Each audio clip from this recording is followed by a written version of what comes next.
Welcome fellow travellers, I'm Matt, and in this video I'm diving into a subject every traveller needs to take seriously: travel vaccinations and how to stay healthy abroad. Now don't worry, this isn't about scaring you off your trip, it's about helping you stay safe, informed and ready for anything. From malaria and yellow fever to typhoid, rabies and everything in between, there are a few health risks out there that can quickly ruin a great adventure. But the good news, most of them are preventable with the right vaccinations, medications and a bit of common sense. So whether you're off to trek through jungles, relax on remote islands or backpack across continents, this video will walk you through the key vaccines, travel clinic tips and how to stay healthy abroad. However, please note I am not a medical professional and this is not medical advice. This video is for educational purposes only. Always seek professional advice from a GP, travel nurse, a pharmacist or a dedicated travel clinic well in advance of your trip. Now that's out of the way, let's get into it.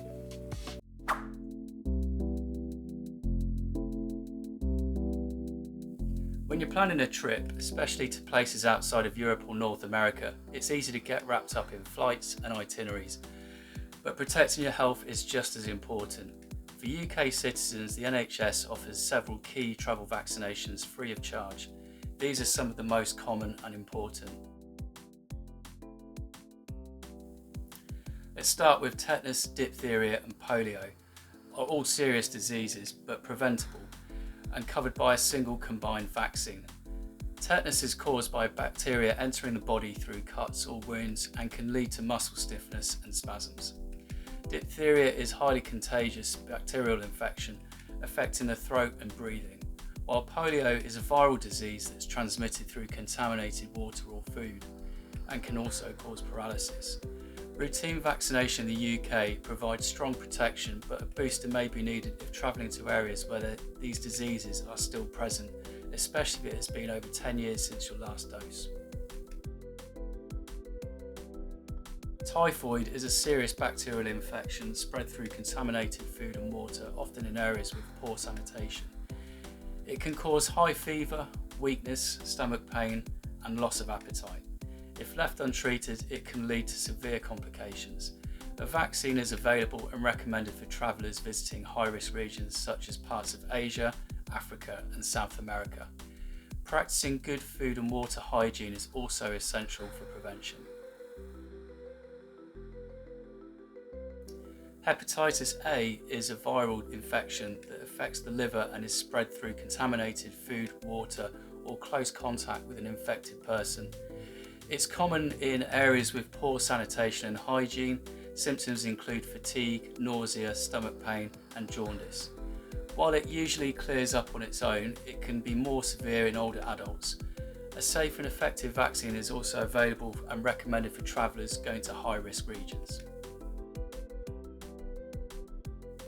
Cholera is a bacterial infection caused by ingesting contaminated food or water, commonly found in areas with poor sanitation. It leads to severe watery diarrhoea and rapid dehydration, which can be life-threatening without prompt treatment. Travellers are at most risk in regions affected by natural disasters, conflict or limited access to clean water. While the risk for most travellers is low, those visiting high-risk areas may consider a cholera vaccine and should practice strict food and water hygiene to prevent infection.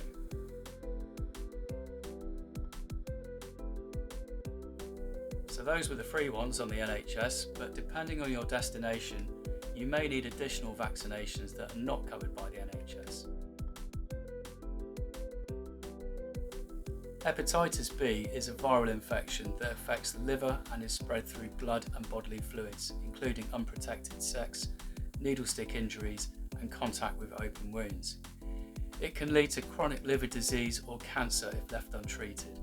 A highly effective vaccine is available and recommended for travellers at higher risk, especially those staying long-term or working in healthcare. Tick-borne encephalitis is a viral infection spread by tick bites. Mainly in parts of Europe and Asia, it can cause flu-like symptoms and in severe cases inflammation of the brain or spinal cord. The risk is higher in forested or rural areas, especially during spring and summer. A vaccine is available and recommended for travellers spending extended time outdoors or in rural affected regions. Japanese encephalitis is a rare but serious viral infection spread by mosquito bites, mainly in rural parts of Asia and in the Western Pacific. It can cause brain inflammation, leading to symptoms like high fever, headache, confusion, and in severe cases, seizure or coma. The risk to short-term travellers is low, but vaccination is recommended for those spending extended time in high-risk areas or visiting during mosquito season. Meningitis is a serious infection of the membrane surrounding the brain and spinal cord. While it can affect anyone, it is most common in babies, young children, teenagers and young adults. If not treated promptly, it can lead to life-threatening complications like sepsis and permanent brain or nerve damage. Several vaccines are available to help protect against certain types of meningitis. There is a higher risk in parts of sub-Saharan Africa, known as the meningitis belt, particularly during the dry season. It is also required for certain religious pilgrimages like the Hajj. Rabies is a deadly viral infection passed on by bites or scratches from infected animals. If you're heading to remote areas where medical help may not be nearby, or if you're working with animals, it's strongly advised and makes aftercare much easier if you do get infected. Tuberculosis, or TB, is a bacterial infection that primarily affects the lungs and spreads through airborne droplets when an infected person coughs or sneezes. It's more common in parts of Africa, Asia and Eastern Europe. Symptoms include a persistent cough, chest pain, fever and weight loss. TB can be serious if not treated promptly, but it is curable with a long course of antibiotics. A BCG vaccination may be recommended for travellers at high risk.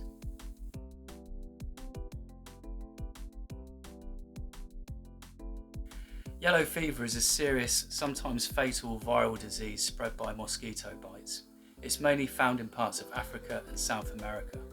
Symptoms can include fever, muscle pain, nausea, and in some cases liver damage that leads to jaundice, hence the name yellow fever.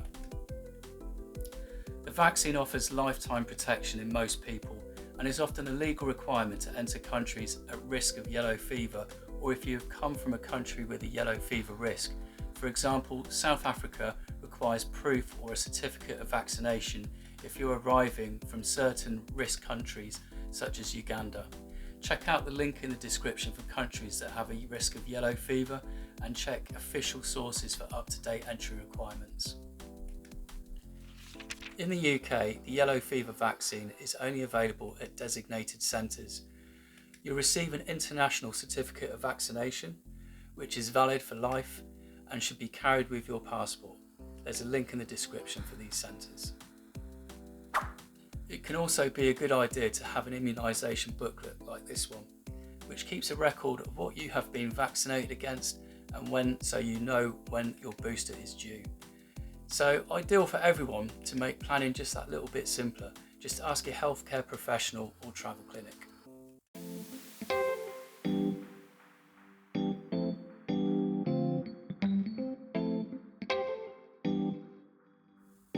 Now let's talk about malaria and other mosquito-borne diseases. Malaria is a major concern in parts of Africa, Asia and Central and South America. It's spread through bites from infected mosquitoes, mainly at night. It causes fever, chills, vomiting and can be fatal if untreated. There is no vaccine for malaria, but it can be prevented. Preventing malaria involves a combination of medication and effective mosquito bite avoidance.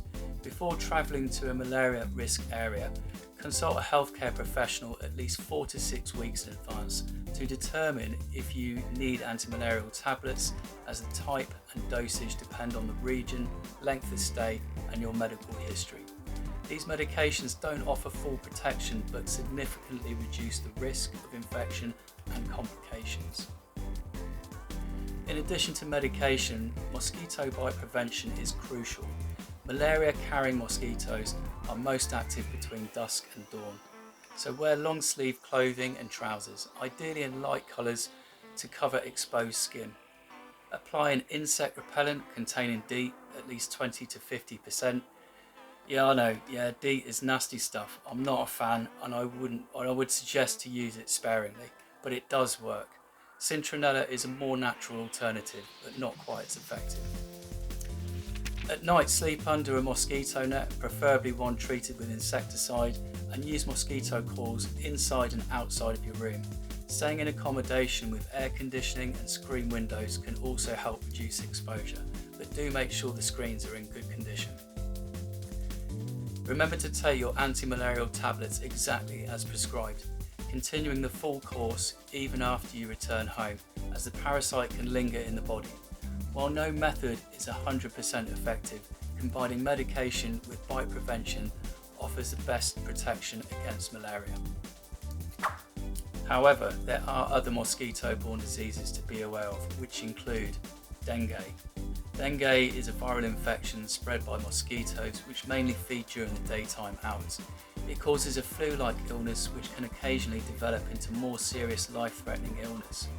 Dengue outbreaks are reported frequently in the following regions, including many popular tourist destinations such as the Caribbean, Central America, South America, Southeast Asia and the Pacific Islands. But please note that severe dengue is rare in travellers. Chikungunya is a viral infection transmitted by Aedes mosquitoes, which also bite during the day and are found in many parts of the world. While rarely fatal, the disease can cause severe joint and muscle pain, headaches, light sensitivity and skin rashes. Symptoms typically resolve within 1 to 2 weeks, though joint pain can persist for months or even years. 2 vaccines were recently approved in the UK in 2025 to help prevent the disease.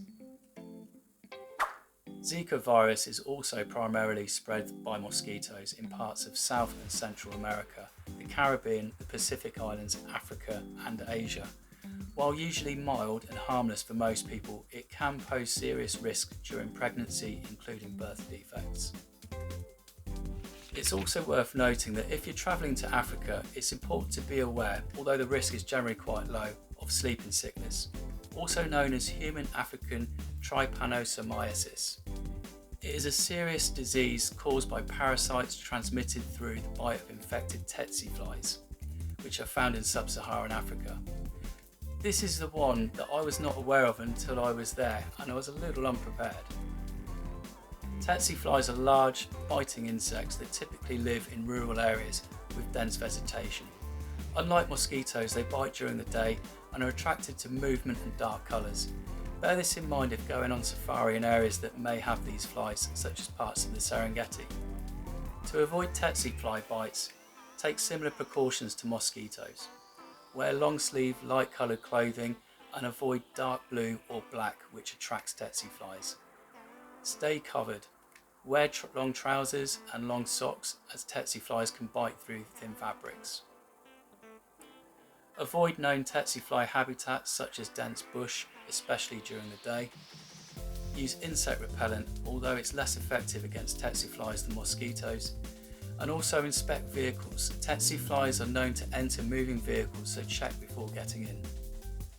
There is no vaccine or preventative medication for sleeping sickness, so bite prevention is key when travelling to risk areas, so be sure to cover up. Using a travel clinic offers expert, up-to-date advice tailored to your specific destination, itinerary and health needs. Clinics can provide vaccines not always available through your GP and often offer comprehensive consultations on travel risks such as malaria, altitude sickness and region-specific diseases. However, the downside is that travel clinics can be expensive, especially for multiple vaccinations or specialist medications. Appointments may also be less flexible than your GP, so it's best to plan well in advance. Getting travel immunisations during pregnancy requires careful planning and medical advice. Some vaccines, particularly live vaccines, are generally avoided unless the risk of disease outweighs the potential risk to the baby.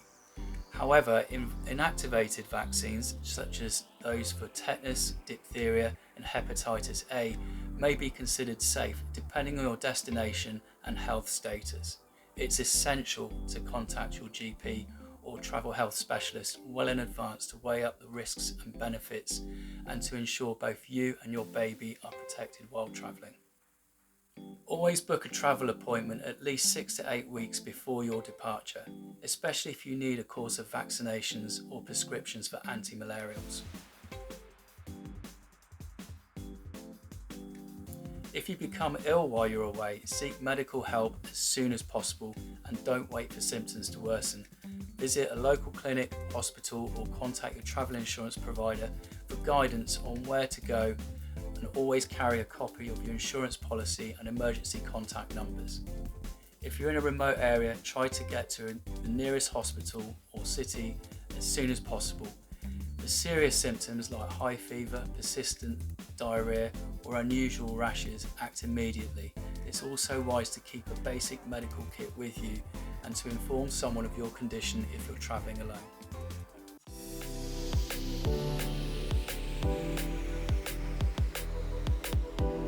So, staying healthy on your travels isn't just about vaccinations, it's about awareness.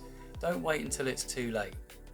Take the time to research, prepare, and get the right protection for your trip.